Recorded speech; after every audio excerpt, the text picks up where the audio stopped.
कठोर परिश्रम या कड़ी मेहनत मनुष्य का असली धन होती है। बिना कठिन परिश्रम के सफलता पाना असंभव है। इस दुनिया में जो व्यक्ति कठिन परिश्रम करते हैं, सफलता उनके कदम चूमती है। बिल्कुल, कड़ी मेहनत करने वाले लोग मिट्टी को भी सोना बना देते हैं। एक सपना किसी चमत्कार से सच नहीं बनता, ये पसीना, दृढ़ संकल्प और कड़ी मेहनत लेता है। स्टीफन किंग ने कहा था कि प्रतिभा नमक की तुलना में सस्ती है। कड़ी मेहनत है जो सफल व्यक्ति को प्रतिभाशाली व्यक्ति से अलग करती है। बिल्कुल, पहचान के जरिए मिला काम बहुत कम समय के लिए ही टिक पाता है, लेकिन काम से मिली पहचान जिंदगी भर कायम रहती है। हेलो इंडिया, मैं हूं प्रीति। हेलो इंडिया, मैं हूं पराक्रम।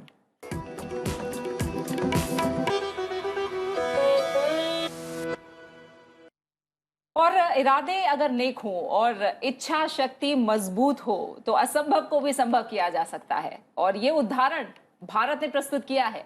भारत का कोविड टीकाकरण अभियान दुनिया में सबसे बड़ा और सबसे तेजी से आगे बढ़ने वाला अभियान है। सीमित संसाधनों के बीच भारत ने अपनी मजबूत इच्छा शक्ति के दम पर कोविड टीकाकरण में कई विकसित देशों को भी पीछे छोड़ दिया है। और ये संभव हो पाया है सभी के सामूहिक प्रयासों से। कोरोना की शुरुआत में इससे कैसे लड़ना है ये हमें नहीं पता था। कोरोना से लड़ाई की शुरुआत हमने शून्य से शुरू की थी और आज हम मिसाल बने हैं दुनिया के कई देशों के लिए।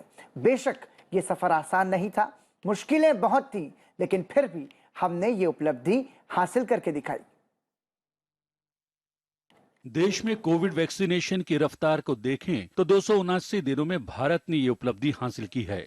जहां पहले 10 करोड़ टीके लगाने में 85 दिन लगे, वहां अगले 45 दिन में ये आंकड़ा 2 गुना हो गया। इसके बाद 20 करोड़ से 30 करोड़ पहुंचने में 29 दिन लगे। 185 दिन में ये आंकड़ा 40 करोड़ के पार हो गया। 203 दिनों में देश में 50 करोड़ कोविड के टीके लगाए जा चुके थे। इसके बाद केवल 76 दिन में देश ने 100 करोड़ कोविड टीके लगाने का कीर्तिमान स्थापित कर दिया। 21 अक्टूबर को भारत ने 1 बिलियन 100 करोड़ वैक्सीन डोज का कठिन लेकिन असाधारण लक्ष्य प्राप्त किया है। इस उपलब्धि के पीछे 130 करोड़ देशवासियों की कर्तव्य शक्ति लगी है। इसलिए ये सफलता भारत की सफलता है, हर देशवासी की सफलता है। मैं इसके लिए सभी देशवासियों को हृदय से बधाई देता हूं। साथियों, 100 करोड़ वैक्सीन डोज ये केवल एक आंकड़ा नहीं है, ये देश के सामर्थ्य का प्रतिबिंब है। इतिहास के नए अध्याय की रचना है। ये उस नए भारत की तस्वीर है जो कठिन लक्ष्य निर्धारित कर उन्हें हासिल करना जानता है। ये उस नए भारत की तस्वीर है जो अपने संकल्पों की सिद्धि के लिए परिश्रम की पराकाष्ठा करता है। जिन 5 राज्यों में सबसे ज्यादा कोविड रोधी टीके लगाए गए, उनमें सबसे ऊपर उत्तर प्रदेश है। उसके बाद महाराष्ट्र, पश्चिम बंगाल, गुजरात और मध्य प्रदेश का नंबर है। देश में 16 जनवरी से टीकाकरण का पहला अभियान शुरू किया गया। सबसे पहले हेल्थ केयर और फ्रंट लाइनर वर्कर्स को टीके लगाए गए। इसके बाद अगले चरण में 1 मार्च से 60 साल से अधिक उम्र के लोगों और 45 साल से अधिक कोमॉर्बिड कंडीशंस वालों को टीके लगाने का काम शुरू किया गया। 1 अप्रैल से 45 साल से अधिक उम्र वालों को और 1 मई से 18 साल और उससे ऊपर उम्र के लोगों को टीका लगाने का अभियान शुरू हुआ। सरकार अब बच्चों के लिए टीके को मंजूरी देने और उनके टीकाकरण की तैयारी में लगी है। ब्यूरो रिपोर्ट, संसद टीवी। तो कोरोना के खिलाफ लड़ाई में भारत ने जो कारनामा करके दिखाया है वो दुनिया के लिए एक मिसाल है, एक प्रेरणा है। और प्रीति, लेकिन अभी भी हमें थमना नहीं है, रुकना नहीं है, क्योंकि कोरोना पूरी तरीके से खत्म नहीं हुआ है। ये बात बार बार मुझे लगता है समझने की भी और समझाने की भी जरूरत है। बिल्कुल, कोविड अप्रोप्रिएट बिहेवियर को अपना कर रखना, और ये बड़ी उपलब्धि इसलिए भी है पराक्रम, क्योंकि वो समय था जब कोविड भारत में फैल रहा था, और उस समय सिर्फ भारत में ही नहीं, दुनिया के तमाम देशों की भी आशंका थी कि इतनी बड़ी आबादी वाला देश आखिर इससे लड़ेगा कैसे। लेकिन बिल्कुल। इस चुनौती का सामना जिस तरह से देश ने किया है, और आप सभी एक एक नागरिक की इसमें जिस तरह से भूमिका रही है, जाहिर तौर पर ये उपलब्धि जो है वो प्रशंसा योग्य है। बिल्कुल, क्योंकि इस लड़ाई को लड़ने में बहुत लंबा समय भी बीता है और बहुत सारी कुर्बानियां भी हुई हैं। मतलब बहुत सारे हमारे डॉक्टर्स हैं जो शहीद हुए हैं इलाज करते हुए कोरोना से की वजह से। बहुत सारे ऐसे लोग हैं प्रीति जिन्होंने अपने अपनों को खोया है, तो उस दर्द को भी समझना है। इसीलिए चूंकि अब त्योहारी सीजन को हम देख रहे हैं, बाजारों में भीड़ देख रहे हैं, आपसे हम यही गुजारिश करेंगे कि कोविड अप्रोप्रिएट बिहेवियर का जरूर पालन करें। बिल्कुल, और आइए आगे बढ़ते हैं, और अब आपको मिलवाते हैं नन्हे पिकासो से। अद्वैत इस कलाकार का नाम है, और अद्वैत अपनी कलाकारी से न सिर्फ भारत में बल्कि दुनिया में अपना लोहा मनवा रहे हैं। और अद्वैत का हुनर भारत ही नहीं बल्कि विदेशों तक पहुंचा है। अपनी चित्रकारी से अद्वैत सबका दिल जीत लेते हैं। ये रिपोर्ट देखिए।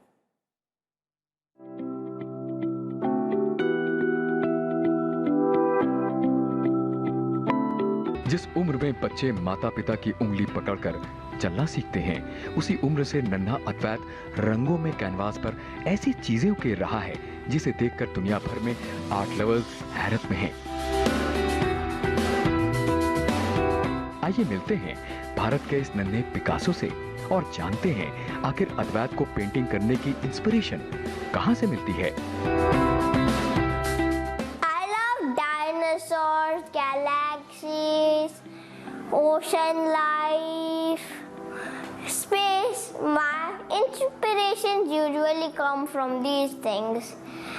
I'm also inspired by prehistoric animals, prehistoric mammals, like mammoths, nature and everyday things.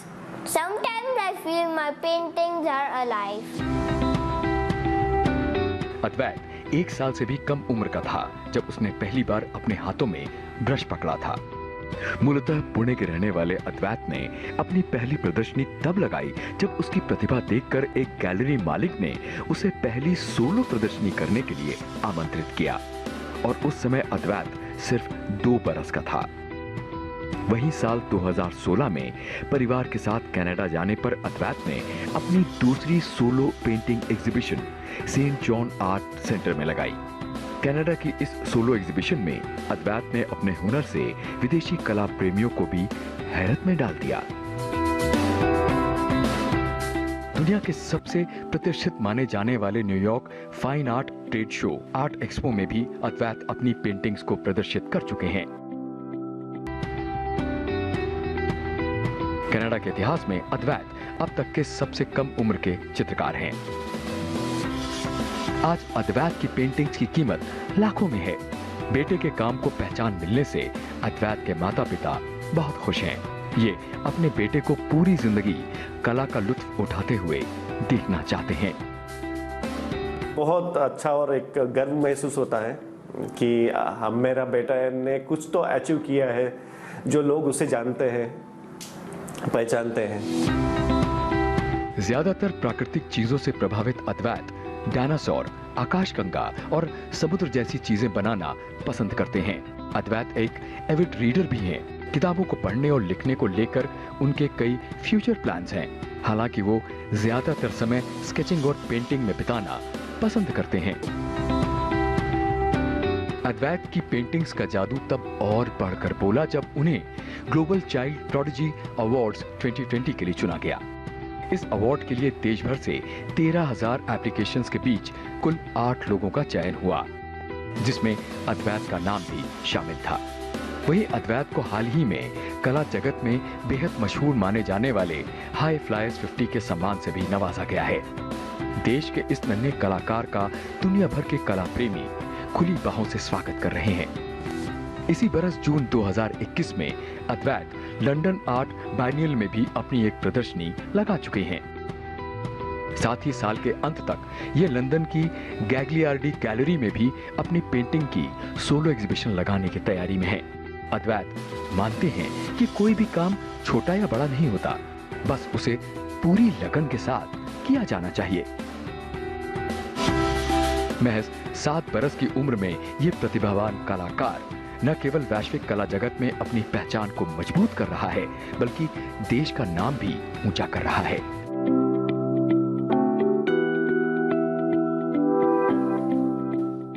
जाहिर तौर पर इसीलिए पराक्रम कहा भी जाता है कि प्रतिभा जो है वो उम्र की मोहताज नहीं होती, और जैसा हमने शुरू में भी कहा था कि प्रतिभा हर जगह है, लेकिन मेहनत भी चाहिए उसके लिए।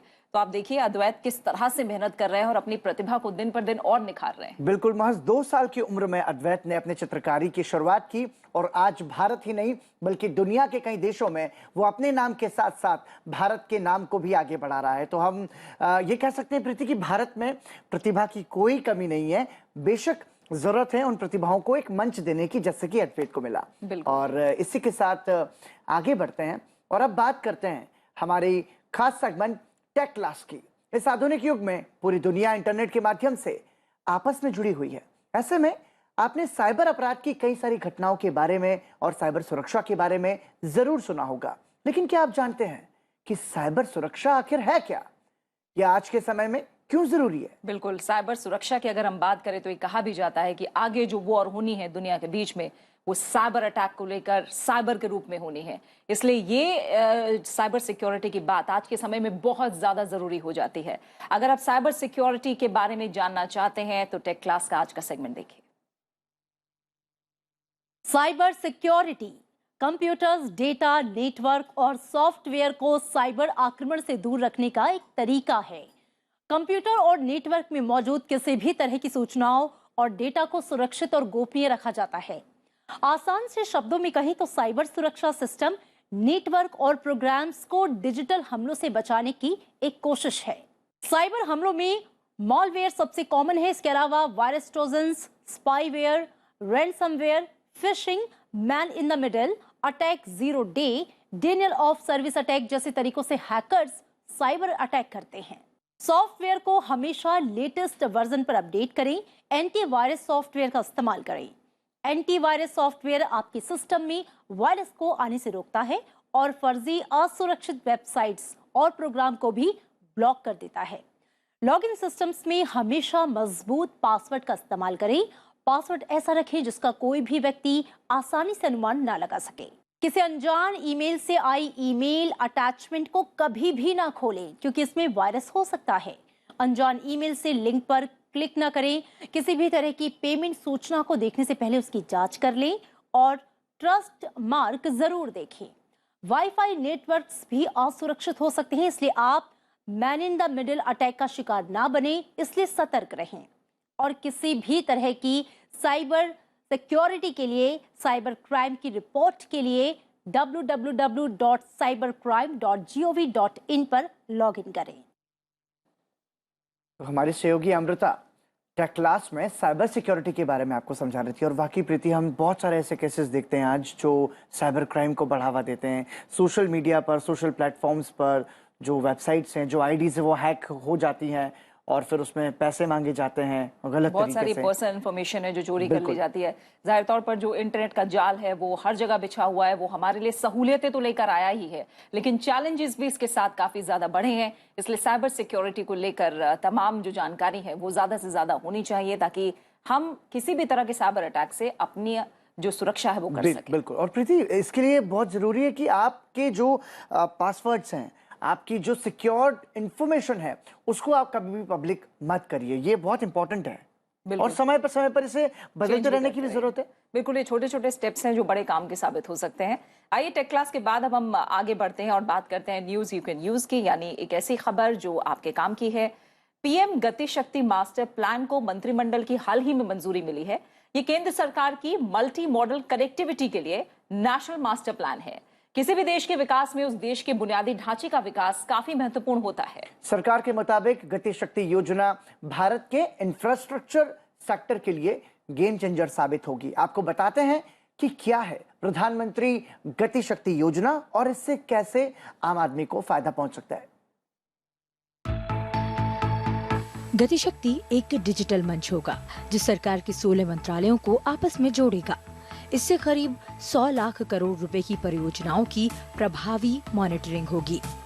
परियोजनाओं की प्लानिंग के साथ ही सुझाव भी दिया जाएगा। सभी परियोजनाओं को ज्योग्राफिक इंफॉर्मेशन सिस्टम यानी GIS मोड में लाया जाएगा। देश में इंफ्रास्ट्रक्चर डेवलपमेंट से जुड़ी सभी योजनाओं को एक नेशनल मास्टर प्लान के तहत रखा जाएगा। इसमें सभी 16 मंत्रालयों के जॉइंट सेक्रेटरी स्तर के अधिकारी विशेषज्ञ की भूमिका में होंगे, जो सैटेलाइट द्वारा ली गई 3D इमेज के जरिए योजनाओं का मूल्यांकन करेंगे और उन योजनाओं को जल्द पूरा करने पर सुझाव देंगे।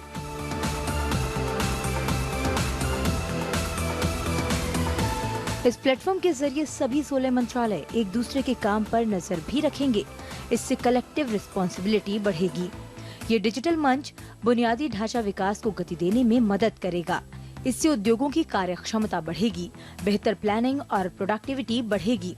स्थानीय निर्माताओं को बल मिलेगा, रोजगार के तमाम नए अवसर पैदा होंगे, ईज ऑफ डूइंग बिजनेस में सुधार होगा और इंफ्रास्ट्रक्चर प्रोजेक्ट्स को लागू करने की लागत कम होगी।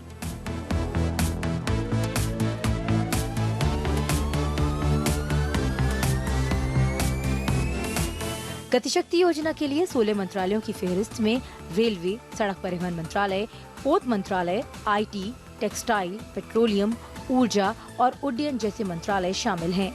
इन मंत्रालयों के जो प्रोजेक्ट चल रहे हैं उन्हें गतिशक्ति योजना के तहत लाया जाएगा। इस योजना में भारतमाला, सागरमाला, पोर्ट्स, उड़ान, इकोनॉमिक जोन और रेलवे जैसे इंफ्रास्ट्रक्चर की योजनाएं भी कवर होंगी। योजना के अगले चरण में सोशल इंफ्रास्ट्रक्चर जैसे अस्पताल और यूनिवर्सिटी आदि को भी जोड़ा जाएगा।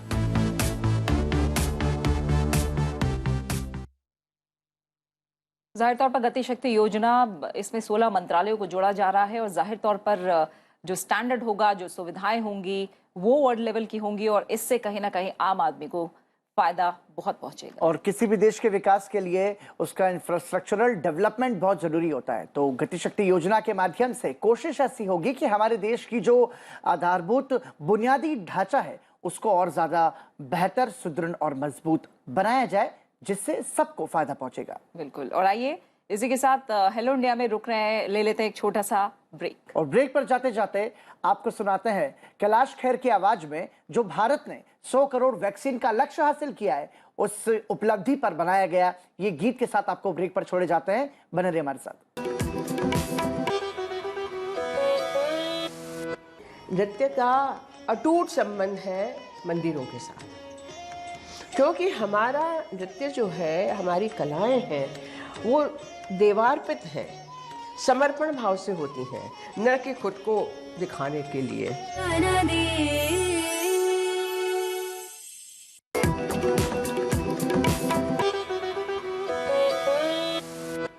हेलो इंडिया ब्रेक के बाद एक बार फिर आपका स्वागत।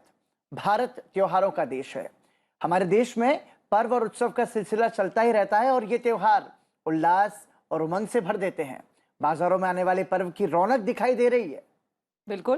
पहले हमने देखा नवरात्र, उसके बाद दशहरा और अब सबको करवा चौथ का इंतजार है। बाजार सज गए हैं, महिलाओं में खासा उत्साह नजर आ रहा है। आइए हम भी जानते हैं करवा चौथ के पर्व के बारे में।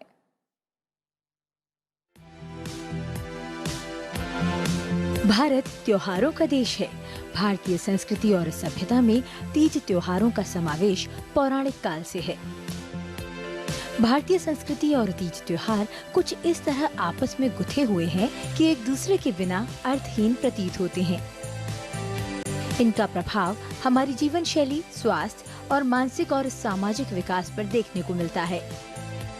महिलाओं के लिए अखंड सौभाग्य का व्रत करवा चौथ कार्तिक मास के कृष्ण पक्ष की चतुर्थी तिथि को मनाया जाता है। इस दिन महिलाएं अपने जीवन साथी की दीर्घायु और सुखी जीवन के लिए निर्जला व्रत रखती हैं। करवा चौथ व्रत के लिए बाजार में दुकानें सज गई हैं। महिलाएं करवा चौथ को लेकर बाजारों में खरीदारी कर रही हैं। करवा चौथ व्रत के लिए शास्त्रों में बताया गया है कि इसे करने से न सिर्फ पति की आयु लंबी होती है, बल्कि इस व्रत को करने से वैवाहिक जीवन की सारी परेशानियां भी दूर हो जाती हैं। कहते हैं कि सुहाग के व्रत को करने से अखंड सौभाग्य की प्राप्ति होती है और परिवार के सारे संकट भी दूर हो जाते हैं। इस दिन मां पार्वती, भगवान शिव और कार्तिकेय का पूजन शुभ फलदाता साबित होता है। करवा चौथ के दिन सुबह उठकर सरगी खाई जाती है और फिर स्नान कर महिलाएं घर के बड़े बुजुर्गों का आशीर्वाद लेकर व्रत की शुरुआत करती हैं। करवा चौथ का व्रत पूरे दिन निर्जला रहकर किया जाता है। फिर शाम के समय तुलसी के सामने बैठकर चौथ व्रत की विधि विधान से पूजा की जाती है, कथा सुनी जाती है और उसके बाद चांद निकलने पर चंद्रदेव को अर्घ्य देते हुए छलनी से पति का चेहरा देखकर महिलाएं व्रत तोड़ती हैं। हालांकि देश के अलग अलग क्षेत्रों में इस व्रत की परंपरा अलग अलग नजर आती है। नवरात्रों से शुरू हुए त्योहारी मौसम में अब दीपावली तक पर्व उत्सव की धूम रहेगी और त्योहारों की रौनक हर जगह दिखाई देगी। और आइए इसके बाद आगे बढ़ते हैं और एक खास दिन की बात करते हैं। कल विश्व पोलियो दिवस है और हम जानते हैं कि इस रोग में शरीर लकवाग्रस्त हो जाता है। पोलियो टीकाकरण के बारे में जागरूकता बढ़ाने और पोलियो को खत्म करने के लिए हर साल 24 अक्टूबर को ये दिन मनाया जाता है। और आपको बता दें कि भारत बेशक पोलियो मुक्त हो चुका है, लेकिन इसे पोलियो मुक्त बनाए रखने के लिए बहुत जरूरी है कि जब पोलियो की खुराक पिलाई जाए उस वक्त हम सभी अपने बच्चों को पोलियो की खुराक जरूर पिलाएं। बहुदृश्य, जिसे अक्सर पोलियो या पोलियोमेलाइटिस भी कहा जाता है, एक विषाणु जनित भीषण संक्रामक रोग है जो आमतौर पर एक व्यक्ति से दूसरे व्यक्ति में संक्रमित विष्ठा या खाने के माध्यम से फैलता है। ये एक विषाणु जनित संक्रामक रोग है जिससे संपूर्ण शरीर पर प्रतिकूल असर पड़ता है। इस रोग में व्यक्ति का शरीर लकवाग्रस्त हो जाता है। ये बीमारी बच्चों में अधिक होती है। इस बीमारी से आज भी कई देश जूझ रहे हैं। भारत एक पोलियो मुक्त देश बन गया है।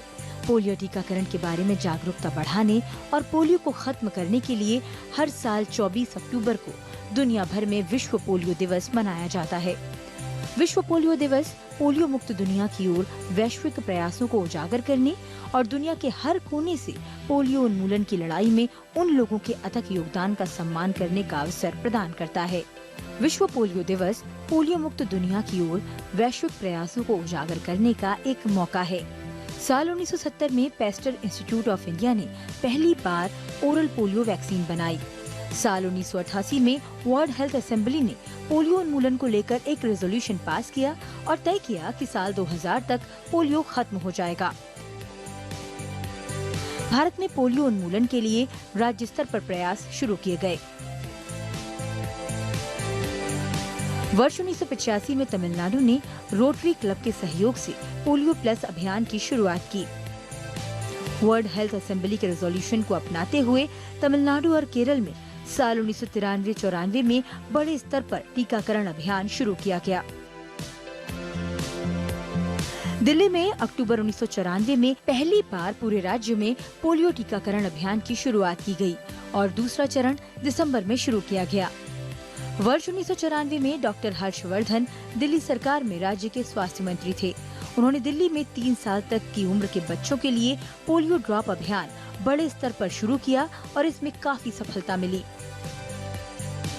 साल 1995 के दिसंबर महीने में भारत सरकार ने इस मुहिम को अपनाया, देश भर में लागू किया और 3 साल तक की उम्र के बच्चों को पोलियो टीकाकरण अभियान के दायरे में लाया गया। और इसके साथ ही एक साल में करीब 8 करोड़ 70 लाख बच्चे टीकाकरण अभियान के अंतर्गत आए। एक साल के बाद उम्र सीमा 5 साल बढ़ा दी गई और इस दौरान करीब 12 करोड़ 50 लाख बच्चों का टीकाकरण किया गया। साल 1997 में नेशनल पोलियो सर्विलांस प्रोजेक्ट की शुरुआत हुई। ये भारत सरकार और विश्व स्वास्थ्य संगठन का साझा कार्यक्रम था। अक्टूबर 1999 में भारत में टाइप 2 पोलियो वायरस का मामला सामने आया, जिसे पहले ही खत्म घोषित किया जा चुका था। साल 2005 में पोलियो संक्रमण के करीब 2000 मामले सामने आए। इनमें से अधिकतर मामले भारत और नाइजीरिया में थे। जनवरी 2011 में पश्चिम बंगाल के हावड़ा जिले में पोलियो का टाइप 1 मामला सामने आया। भारत में पोलियो का संभवतः यह आखिरी मामला था। साल 2014 के मार्च महीने में विश्व स्वास्थ्य संगठन ने भारत को पोलियो मुक्त घोषित कर दिया, क्योंकि 3 साल से भारत में पोलियो का एक भी मामला सामने नहीं आया था।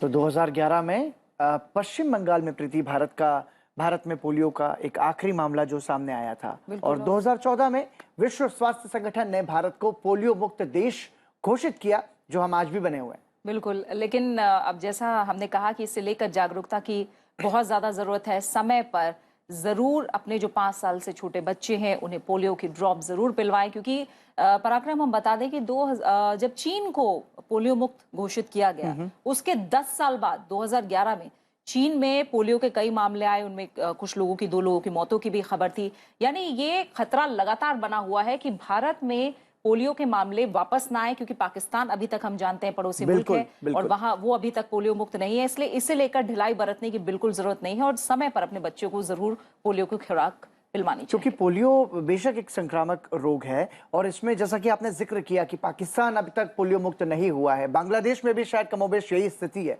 तो हमें तो खतरा नहीं है, लेकिन जो हमारे पड़ोसी देश हैं वहां से ये खतरा भारत में आ सकता है। तो इस खतरे को रोकने के लिए और जो मुकाम हमने हासिल किया है अब तक पोलियो मुक्त भारत बनने का, इसे बरकरार रखने के लिए बहुत ज़रूरी है कि हम पोलियो के दिवस के मौके पर जब पोलियो की खुराक पिलाई जाए तो अपने बच्चों को वहाँ पर ज़रूर लेकर के जाएं और पोलियो की खुराक उन बच्चों को दें। क्योंकि प्रीति, इसका यदि हम अभियान देखें, इसकी पूरी लड़ाई देखें, तो बॉलीवुड स्टार से लेकर के जो जितने भी हमारे प्रशासनिक अधिकारी हैं, जितने भी राजनीतिक वर्ग के जो लोग हैं, जो सामाजिक संस्थाएं हैं, उन सभी के जॉइंट एफर्ट से ये हम पोलियो मुक्त हो पाए हैं। बिल्कुल, तो इसीलिए जो अवेयरनेस डे है, अवेयरनेस है, जागरूकता है, इसे लेकर वो लगातार बनाए रखनी है हमें। और इसी के साथ तब मुझे और पराक्रम को यहाँ इजाजत दीजिए और जाते जाते आपको हम छोड़ जाते हैं सुरीले संगीत के साथ। आज के कलाकार में अपनी संगीतमय कला को दिखा रहे हैं प्रशांत मलिक और निशांत मलिक। प्रशांत मलिक और निशांत मलिक ये दरभंगा घराने की 13वीं पीढ़ी के ध्रुपद गायक हैं। तो आप इस ध्रुपद कला का आनंद लीजिए। मुझे और प्रीति को इजाजत दीजिए। आपके साथ फिर मुलाकात होगी सोमवार सुबह 8 बजे सनसेट टीवी पर। तब तक के लिए नमस्कार। नमस्कार। नमस्कार, मैं प्रशांत मलिक, मैं निशांत मलिक। सनसेट टीवी के सभी दर्शकों का हम दोनों भाई स्वागत करते हैं, अभिवादन करते हैं। ध्रुपद गायन लेकर प्रस्तुत हुए हैं आप सभी के लिए। राग भटिया कबीरदास जी की एक पुरानी रचना सुनाएंगे।